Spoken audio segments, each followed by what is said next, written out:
Hello जी, आप सब कैसे हैं? Welcome to my YouTube channel. आज एक और इम्पॉर्टेंट वीडियो के साथ आप लोग खिदमत में हाजिर हूँ। आज की इस व्लॉग में हम लोग बात करेंगे कि कनाडा का विज़िटर वीज़ा आप कैसे हासिल कर सकते हैं, उसकी रिक्वायरमेंट्स क्या है। नाज़रीन, सबसे पहले अगर आप लोग मेरे चैनल पर नए हैं तो चैनल को सब्सक्राइब करें और बेल आइकन पे भी क्लिक करें ताकि इस तरह के वीडियोज़ आप लोगों तक पहुँच सके। नाज़रीन, कनाडा वो या फिर पूरे दुनिया में कोई भी मुल्क हो, यूएसए, ऑस्ट्रिया यानी शेंजन, यूरोप के कोई भी कंट्री, फ्रांस, जर्मनी, स्पेन, पुर्तगाल, उसके चंद जो रिक्वायरमेंट्स है वो सबका एक ही है। तो इसलिए इन चीज़ों में कोई कंप्रोमाइज़ नहीं हो सकती है। वो क्या है वो मैं सबसे पहले आप लोगों को बताता हूँ कि आपका बैंक स्टेटमेंट। अब उन्हीं कितनी चाहिए ये मैं बताता हूँ कि अगर आप 15 लाख में भी अप्लाई कर सकते हो, अगर आपके बाकी जो डॉक्यूमेंटेशन है वो सही है तो आप कर सकते हो अप्लाई। अगर आप कहते हो ज़्यादा हो जाए 20 लाख, 25 लाख, 30 लाख, 40, जितना ज़्यादा हो सकता है उसके ऊपर आपको एज मिलता है, आपका अपना फ़ायदा है, उसमें आपके चांसेस बढ़ते हैं। और दूसरी बात यह है कि जो बैंक स्टेटमेंट है वो कम से कम आपका 6 महीना पुराना हो, चलता हो।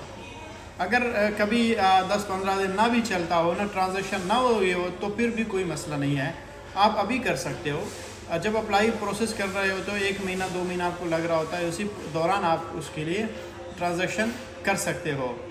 और इसके अलावा जो है आपके पास कम से कम कोई बिज़नेस जो रजिस्टर्ड हो, आप शो करा सकें कि भाई मेरा ये बिज़नेस है, मैं कारोबार कर रहा हूँ, ये उनको बता सको।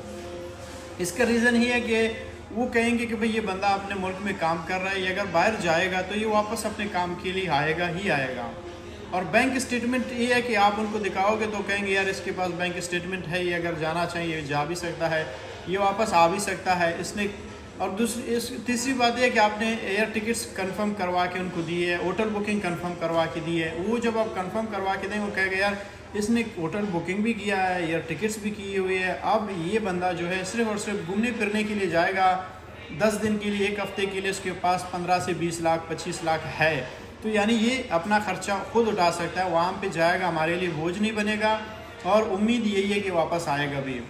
और उम्मीद सिर्फ इस चीज़ पे नहीं है, बैंक स्टेटमेंट दिखाना, होटल बुकिंग करवा के दे देना, एयर टिकट्स करवा के देना, मेन इंपॉर्टेंट चीज़ है वो है आपका cover letter. Cover letter is the main key to success. आपको कामयाबी अगर मिलती है वीज़ा लेने में, वो कवर लेटर से मिलती है। कवर लेटर इतना इम्पोर्टेंट है कि मैं सबसे हाईएस्ट रैंक पे कवर लेटर को रखता हूँ।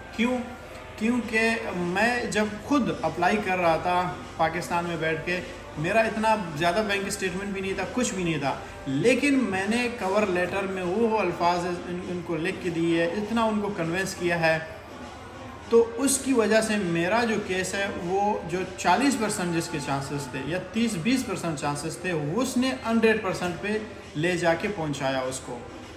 क्योंकि लेटर में मैंने उनको बताया है कि भाई मैं आपके मुल्क से कितना मोहब्बत है, कितना मैं ख्वाहिश रखता हूँ, किस तरह मैं चाहता हूँ कि मैं आपके मुल्क में जाऊँ। उसके अलावा मैंने ये भी बताया कि मेरे मुल्क में भी खूबसूरती की कमी नहीं है, लेकिन आपके मुल्क में इस शहर में मैं जाना चाहता हूँ, इसको देखना चाहता हूँ, और ये जगह है, यहाँ पे मैंने होटल बुकिंग किया और यहाँ पे मैं जाके एंजॉय भी करूँगा और वहाँ से कुछ मेमोरीज़, कुछ यादें अपने साथ लेके आऊँगा, आपके मुल्क को प्रमोट करूँगा। आपका मुल्क एक टूरिस्ट कंट्री है, टूरिज़म इंडस्ट्री वहाँ पे बहुत आई है और दुनिया से पूरे लोग जाते हैं, और मैं ये सारी चीज़ें जाके अपने लोगों को, दोस्तों को, रिश्तेदारों को बताऊँगा। फिर हर एक बंदा आपके मुल्क में जाने की ख्वाहिश रखेगा, तो इससे उनकी प्रमोशन हो जाती है। और बाकी ये कि मैंने उनको पीछे अपने कनेक्शंस भी बताना है, मेरा फैमिली में बहन भाई या अगर किसी के बीवी बच्चे हैं वो भी बताएगा, और किसी की प्रॉपर्टी है, किसी का बिज़नेस है, किसी का कारोबार है, ये सारी चीज़ें आपने मैनेज करके, यानी दरिया को कूजे में बंद करके उसको बताना होता है कि भाई ये लो, ये मेरा प्रोफाइल है, आप देख लें, उसके बाद आपका मर्ज़ी है मुझे वीज़ा देंगे या नहीं देंगे। तो यकीन करो अगर आप इस तरह प्रोफाइल बनाएंगे तो आपका जो चांसेस है वो 50% से 100% पे पहुंच जाएंगे। लेकिन शर्त ये है कि आप कवर लेटर और ट्रैवल प्लान कैसे बनाएंगे, होटल बुकिंग कंफर्म कराएंगे या डमी लगाएंगे, या आपने जो बाकी एप्लीकेशन कैसे फ़िल किया हुआ है, आपने अपना टैक्स रिटर्न कैसे किया है, आपने NTN कैसे बनाया, ये सारी चीज़ें इंपॉर्टेंट है। तो नाज़रीन, वीज़ा रेशो की अगर बात करें, कनाडा की वीज़ा रेशो इस वक्त टॉप पे है, सबसे आई है इस वीक में। ख़ासकर आज मैंने जो स्टडी किया है, देखा है, इस महीने में कम से कम 1 लाख से 2 लाख सिर्फ़ और सिर्फ पाकिस्तान और इंडिया से लोग टूरिज़म पे गए हैं और इनको वीज़ा मिला है। जो रिजेक्ट हुई है उनकी तो मैं नहीं बता सकता हूँ कितने लोगों की रिजेक्शन हुई है। तो यानी आप ये कह सकते हो कि जो एक्सेप्टेंस यानी रेशो है वो बहुत अच्छा है। तो आप भी इस चीज़ से फ़ायदा उठा सकते हैं। अगर ख़ुद अप्लाई कर रहे हो ख़ुद अप्लाई करो, अगर ख़ुद नहीं कर सकते तो पाकिस्तान में किसी अच्छे कंसल्टेंट को ढूंढें, कंसल्टेंट के पास जाएं। ज़्यादातर मैं कोशिश करूंगा आप लोगों को बताता हूं कि ख़ुद ना करें, कंसल्टेंट को पास जाएं। क्यों? क्योंकि जो गलती आप करोगे हो सकता है जो कंसल्टेंट उनका एक्सपीरियंस है, डेली काम है उनका, तो वो आपसे बेहतर काम कर सकते हैं। और ख़ासकर वो कंसल्टेंट जो खुद बाहर निकला हो, घूमा हो, देखा हो, देखे है चीज़ों को, वो वाला कंसल्टेंट के पास कभी ना जाओ जिसके पास आप जाओ पेशावर, लाहौर, कोयटा से ना खुद ही ना निकला हो। तो फिर आपके लिए कैसे वो कवर लेटर बनाएगा, ट्रैवल प्लान बनाएगा, होटल बुकिंग कराएगा, वो जो भी करेगा वो तो सिर्फ एक फॉर्मेलिटी पूरा करेगा, आपको दे देगा कि ये ले लो, दफ़ा हो जाओ, बस मेरा फ़ीस दे दो। तो नाज़रीन कोशिश करो अच्छे कंसल्टेंट के पास जाओ। अगर आपको कोई कंसल्टेंट नहीं मिलता है पाकिस्तान में कोई ऐसे एतबार करने वाला, तो फिर आप लोग हमसे भी कंसल्टेंसी ले सकते हैं। फारूक कंसल्टेंसी को रुजू करें, नीचे मैं नंबर भी दे दूँगा, फेसबुक का लिंक भी दे दूँगा, फेसबुक के ज़रिए आप मुझसे रब्ता कर सकते हैं। तो उस पर इंशाल्लाह मैं ख़ुद बैठ के बेस्ट से बेस्ट कवर लेटर आपके लिए बनाऊंगा और ऑनलाइन जो भी प्रोसेस होगा सारा कुछ मैं ख़ुद 100% दे दूंगा और उसमें ईमानदारी के साथ आपके लिए अप्लाई करूंगा।